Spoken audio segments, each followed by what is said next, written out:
মৃত্যুর একটা দিন আমাদের কি উপস্থিত হবে, আমাদের মৃত্যুর দিনে আমাদের সম্মুখীন হতে হবে।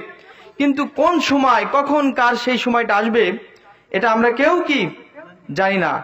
কিন্তু আমাদের সকলের এটা জানা আছে যে কি দ্য ডে অফ ডেথ, মৃত্যুর একটা কি দিন আসবে, সেই দিন আমাদেরকে এই পৃথিবী ছেড়ে কি চলে যেতে হবে।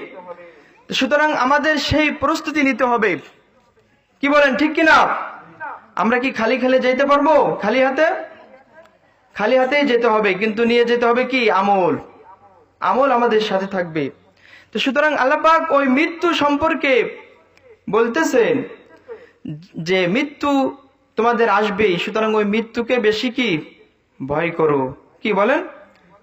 আল্লাহ পাক কোরআনে কারিমে বলেন, وَاتَّقُوا يَوْمًا تُرْجَعُونَ فِيهِ إِلَى اللَّهِ ثُمَّ تُوَفَّى كُلُّ نَفْسٍ مَا كَسَبَتْ।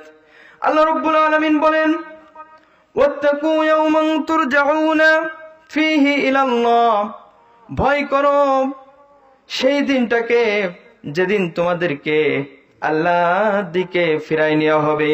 কার দিকে ফিরে যেতে হবে বলেন? আল্লাহর দিকে। যেদিন তোমাদেরকে আল্লাহর দিকে ফিরে যেতে হবে, সেই দিনটাকে তোমরা বেশি বেশি ভয় করো। ফেয়ার টু আল্লাহ, কাকে ভয় করতে হবে বলেন? আল্লাহকে। আল্লাহকে ভয় করো, তোমাদেরকে আল্লাহর দিকে ফিরে যেতে হবে। সুম্মা তুওয়াফা কুল্লু নাফসিম মা কাসাবাত ওয়া হুম লা ইউজলামুন।